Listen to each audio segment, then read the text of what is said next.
नाज़रीन, इस्लामाबाद से फरिया अजीज और मेरी टीम आपको खुश आमदीद कहती है। It's all about European union tonight. आज की हेडलाइंस पे नजर डालते हैं। इस्लामाबाद से आज नजर डालेंगे वजीर आजम के दौरे ब्रसल्स और स्पेन पर। 1 जून से 5 जून तक वजीर आजम पाकिस्तान सैयद यूसुफ रजा गिलानी अपने वफ्द के हमरा यूरोपीय ममालिक के दौरे पर रहे। दौरे का मकसद यूरोपीय यूनियन के सामने न सिर्फ पाकिस्तानी मौक़िफ़ को पेश करना था, बल्कि पाकिस्तान का मुतालबा था कि दहशतगर्दी के खिलाफ जारी जंग में होने वाले नुकसान के बदले में पाकिस्तान को यूरोपीय मंडियों तक रसाई दी जाए। दूसरी तरफ यूरोपीय यूनियन के सदर ने वाज़ेह कर दिया है कि पाकिस्तान को फिलहाल तिजारती रसाई देना मुमकिन नहीं है। अलबत्ता यूरोपीय यूनियन ने पाकिस्तान की इक़्तिसादी इमदाद में न सिर्फ 50% इजाफे का ऐलान कर दिया, बल्कि फाटा और मालाकंड की तामीर नौ समेत यूरोपीय यूनियन तवानाई बहरान के खात्मे में भी मदद करेगा।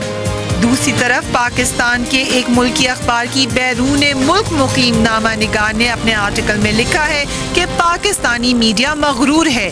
दहशतगर्दी के खिलाफ जारी जंग में पाकिस्तान $40 अरब का नुकसान उठा चुका है। सवाल ये है कि क्या दहशतगर्दी के खिलाफ फ्रंट लाइन का किरदार अदा करने वाला पाकिस्तान यूरोपीय यूनियन को अपना मौक़िफ़ समझाने में कामयाब रहा है। और दूसरा सवाल ये है कि शादा इस्लाम के लिखे गए आर्टिकल की रोशनी में हम यूरोपीय यूनियन में पाकिस्तान का परसेप्शन क्या समझें। यूरोपीय यूनियन है क्या? ऑस्ट्रिया, बेल्जियम, बुल्गारिया, साइप्रस, चेक Republic, Denmark, Estonia, Finland, France, Germany, Greece, Hungary, Ireland, Italy, Latvia, Lithuania, Luxembourg, Malta, Netherlands, Poland, Portugal, Romania, Slovakia, Slovenia, Spain, Sweden and United Kingdom, इन तमाम ममालिक को इकट्ठे यूरोपियन यूनियन कहा जाता है। मगर यूरोपियन यूनियन यूनाइटेड स्टेट्स की तरह का कोई मुल्क नहीं है। यूरोपियन यूनियन यूनाइटेड नेशंस की तरह का कोई इदारा नहीं है।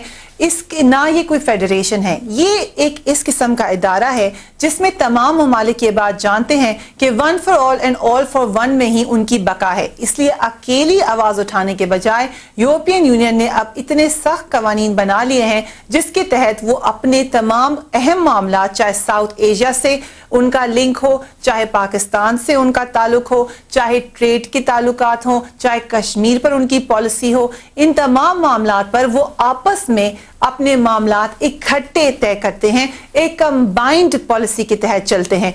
इसी वजह से यूरोप में इन्फ्लुएंस के लिए यूरोपियन यूनियन के साथ अच्छे ताल्लुकात अब बहुत जरूरी होते जा रहे हैं। इसी हवाले से वजीर आजम पाकिस्तान का दौरा स्पेन और दौरा ब्रसल्स बेतहाशा अहमियत का हामिल था। पाकिस्तान की वहां पर एक खास पिच थी। पाकिस्तान की जो हुकूमत थी वो एक खास पॉइंट ऑफ व्यू लेकर गई थी। वो पॉइंट ऑफ व्यू क्या था वो हम सुन लेते हैं इस रिपोर्ट में। 9/11 के वाक़यात के बाद दुनिया का नक्शा तो बदल ही गया, मगर पाकिस्तान में भी एक नए दौर का आगाज हो गया। पाकिस्तान दहशतगर्दी की इस जंग में वेस्टर्न दुनिया का एक स्ट्रॉन्ग एलाय बनकर उभरा। दहशतगर्दी की इस जंग में पाकिस्तान ने अपने एयरपोर्ट्स और सप्लाई रूट्स मुहैया किए। साथ ही साथ पाकिस्तान आर्मी इस जंग को आगे बढ़कर लड़ती रही। मगर दहशतगर्दी की इस जंग में पाकिस्तान ने बहुत नुकसान उठाया। अब तक पाकिस्तान के 30,600 पाकिस्तानी शहरी अपनी जानों से हाथ धो बैठे हैं। शहरों की जिंदगी रुक सी गई है। बिजनेस कम्युनिटी का नुकसान अलग हुआ है। पब्लिक सेक्टर का फंड कम करना पड़ा। जंग का शिकार शहरियों की फलाह बहबूद पर खर्चना एक मसला बन चुका है, क्योंकि पाकिस्तान के सरमाए की रकम का एक कसीर हिस्सा इस जंग की नज़र होता जा रहा है। इस जंग की वजह से नेगेटिव ट्रैवल एडवाइजरी हुई, जिसकी वजह से बायर्स की पाकिस्तान में आमद रुक गई। इस अरसे में जब से पाकिस्तान इस जंग में शामिल है, इस पर दहशतगर्दी के 3000 हमले हो चुके हैं, 100 शूट आउट के वाक़यात हो चुके हैं, 640 बॉम्ब ब्लास्ट हो चुके हैं, जबकि 150 खुदकश हमले हो चुके हैं। 2006 में पाकिस्तान में गुर्बत की शरह 17.13 थी, जो आज बढ़कर गुर्बत की शरह 29.5 हो चुकी है। दूसरी तरफ 25 बिलियन लोग पाकिस्तान में गुर्बत की सतह से नीचे जिंदगी बसर कर रहे हैं। ऐसे हालात में पाकिस्तान यूरोपियन यूनियन से मदद चाहता है। پاکستان یورپین یونین سے ٹریڈ کنسیشن کا خواہاں ہے۔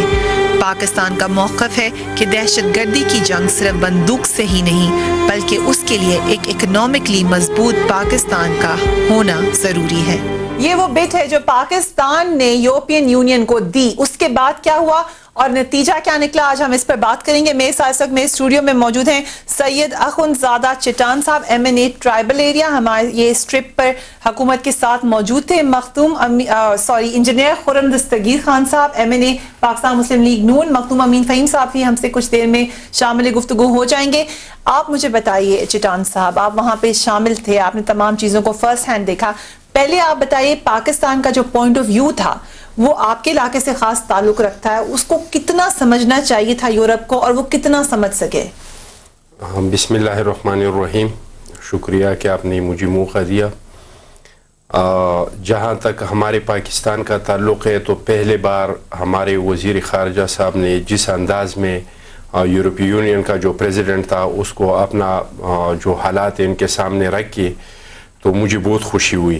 یعنی بھٹو صاحب کے بعد پہلے بار میں نے کسی پاکستانی کو دیکھا کہ انہوں نے کسی یورپی یونین یا امریکہ اس طرح کے ملک کے کسی سربراہ کے سامنے اس طرح کی باتیں کی، بلکہ جب ہم یورپی یونین کے پریزیڈنٹ سے واپس آ رہے تھے تو ہمارے کچھ دوست ہنس رہے تھے کہ یوں لگ رہا تھا کہ ہمارا جو فارن منسٹر ہے یہ یورپی یونین کا ہے اور وہ اس کے سامنے پاکستان یا افغانستان کا کوئی عہدیدار سامنے، اور اس لہجے سے انہوں نے اس کے ساتھ بات کی۔ اب آپ یہ کہہ رہے ہیں کہ فارن منسٹر نے سخت لہجے میں بات کی، سخت لہجے میں بھی بات کی اور حقائق بیان کی، جو حقائق ہے، جو زمینی حقائق ہے وہ ان کے سامنے رکھیں کہ اس جنگ کی وجہ سے ہمارا کتنا نقصان ہوا ہے، ہمارے کتنے لوگ مر گئے ہیں اور ہم کتنے نقصانات اٹھا رہے ہیں، اور یہ جنگ صرف ہمارا جنگ وہی ہم نے اپنی رپورٹ میں دکھایا۔ کیونکہ وقفے کی طرف جانے میں چاہتی ہوں، خرم صاحب بھی شامل ہو، آپ کیا سمجھتے ہیں پاکستان نے جو موقف اختیار کیا ٹھیک کیا اور یورپ نے اس کو کیسے دیکھا؟ یہ موقف تو انہوں نے پاکستان نے درست اختیار کیا ہے کہ پاکستان کو جو لیٹسٹ فگرز اکنامک سروے میں ریلیز ہوئی ہیں 43 ارب ڈالر کا اب تک 43 بلین ڈالرز کا جو لاس ہے اس وار آن ٹیرر کی وجہ سے، یہ سارے فیکٹس سامنے ہیں، لیکن ہمیں دیکھنا ہے کہ اس کا آؤٹ کم کیا ہے، اور آؤٹ کم انفارچونیٹلی جو ہے وہ ناکامی کی صورت میں نکلا ہے۔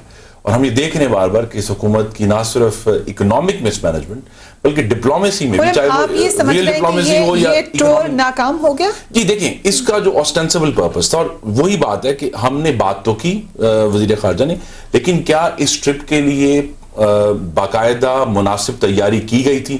میں سمجھتا ہوں کہ تیاری نہیں تھی، جس کی وجہ سے کہ جب ہم وزیر اعظم پاکستان برسلز پہنچ جائیں اور وہاں جا کے وزیر اعظم کو یہ بتایا جائے کہ جس ٹریڈ کنسیشن GSP+ کے لیے آپ آئے ہیں وہ ہم آپ کو نہیں دے سکتے، اور 2012 میں اس پر غور کریں گے۔ ابھی انہوں نے وعدہ بھی نہیں کیا کہ 2012 میں ہم دے دیں گے، تو جب اگر وزیر اعظم کے سامنے یہ بات کرنی ہے تو میں سمجھتا ہوں کہ یہ پاکستان کی ایک سفارتی ناکامی ہے۔ اگر یہ ناکامی کا میسج تھا تو یہ تو وزیر اعظم کے دورے سے پہلے بھی دیا جا سکتا تھا، ان کے وہاں جا کر یہ کہنا ہم پاکستان کے وزیر اعظم کو کہ جی ہم آپ کو یہ کنسیشن نہیں دے سکتے، میں سمجھتا ہوں کہ یہ پاکستان کے لیے یہ درست طریقہ نہیں ہے ڈپلومیسی کا، اور اس کے لیے ڈیو ڈیلیجنس نہیں ہو رہی ڈپلومیسی کا۔ اور اگر یہ ٹرپ جس طریقے سے خرم دستگیر صاحب کہہ رہے ہیں کامیاب نہیں ہو سکا تو کیا طریقہ تھا جس کی وجہ سے ہم اس کو کامیاب کر سکتے تھے، اور یورپین یونین میں انفلوئنس کیسے ڈال سکتا ہے پاکستان؟ بڑے امپورٹنٹ کویسچنز ہیں، ہم اس پہ مزید گفتگو کریں گے۔ دیکھتے رہیں اسلام آباد سے۔